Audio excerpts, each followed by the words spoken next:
Assalamualaikum warahmatullahi wabarakatuh. Selamat pagi kepada seluruh peserta dan panitia spesial yang terhormat. Perkenalkan, saya Siti Masih Audiandini dari Program Studi Matematika Fakultas MIPA Universitas Islam Bandung. Di sini saya akan mempersembahkan penelitian yang telah dilakukan dengan judul analisis maksimalisasi utilitas konsumen melalui grafik dan persamaan rumus. Selanjutnya, mari kita mulai presentasi penelitian ini dengan menjelajahi bagaimana kita dapat memaksimalkan kepuasan konsumen melalui pendekatan analisis yang cermat dari matematika. Dalam presentasi ini, penelitian saya dilatar belakangi dengan adanya utilitas atau kepuasan konsumen yang merupakan hal yang mendasar dalam permintaan jumlah barang, di mana konsumen akan memperjuangkan kepuasannya pada barang tersebut dalam sebuah budget constraint atau keterbatasan dana yang dimiliki oleh konsumen tersebut. Pada kasus nyatanya, masalah yang sering dihadapi konsumen ini adalah tidak mudahnya dalam mengkombinasikan barang untuk mencapai kepuasan maksimum, sehingga diperlukan analisis perilaku konsumen terhadap permintaan barang yang tersedia. Dari hasil pembahasan yang saya lakukan dimulai dari analisis grafik pada kasus dua barang, di mana terlihat dari grafik tersebut dijelaskan bahwa konsumen hanya memiliki opsi untuk memilih kombinasi X dan Y yang terletak dalam arsir segitiga.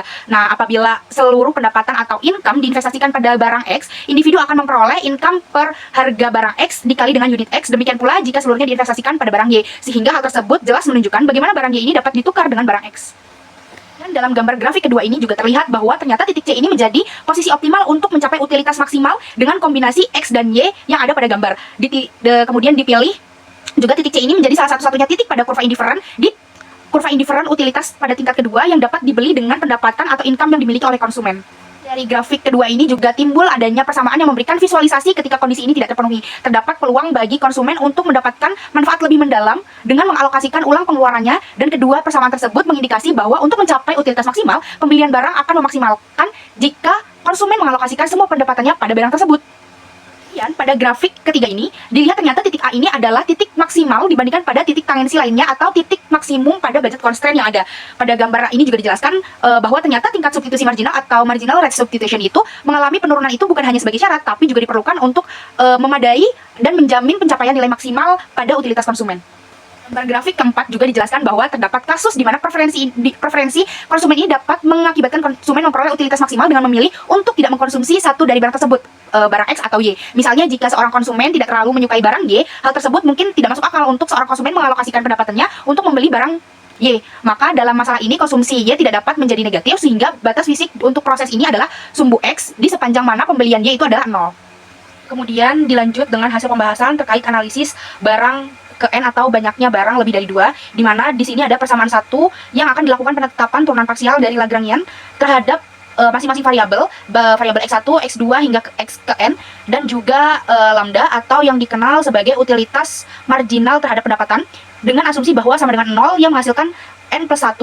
Kemudian persamaan ini juga mewakili kondisi yang diperlukan untuk mencapai nilai maksimal dari suatu fungsi utilitas, dan diperoleh persamaan kedua yang ternyata belum cukup apabila dipakai untuk memaksimalkan pencapaian utilitas yang maksimal.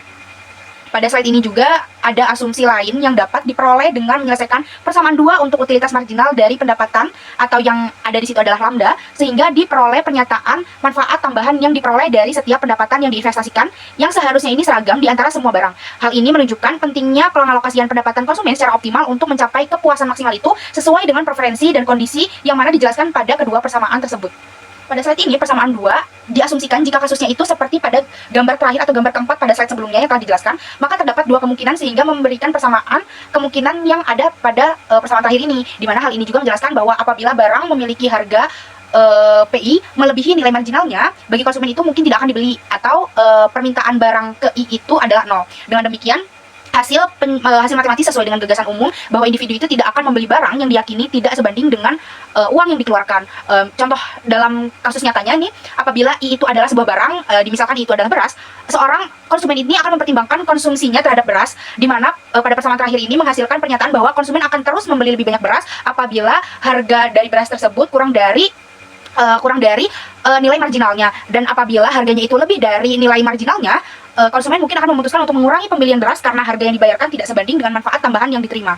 Kesimpulan dari penelitian saya kali ini adalah melalui gambar grafik terhadap budget constraint, substitusi marginal atau MRS, dan kurva indiferen menunjukkan bahwa utilitas maksimal dapat dicapai dengan seluruh pendapatan konsumen dihabiskan pada tingkat substitusi marginal yang sama dengan rasio harga barang. Kemudian untuk konteks di barang lebih dari 2 atau N barang, analisis matematis dan dengan menggunakan persamaan Lagrange multiplier menyoroti pentingnya alokasi pendapatan optimal untuk mencapai utilitas maksimal. Harga barang juga harus sebanding dengan nilai marginalnya bagi konsumen agar pembeliannya optimal itu bisa terjadi. Mungkin sekian yang bisa saya sampaikan dari penelitian yang telah saya lakukan. Semoga penelitian ini dapat memberikan wawasan mendalam tentang bagaimana konsumen membuat keputusan alokasi pengeluarannya untuk mencapai utilitas maksimal, dan juga diharapkan penelitian ini juga dapat berkontribusi secara signifikan dalam memahami dasar-dasar ekonomi, perilaku konsumen, dan memberikan landasan teoritis yang kuat untuk analisis lebih lanjut pada bidang ini. Sekian dari saya, wassalamualaikum warahmatullahi wabarakatuh.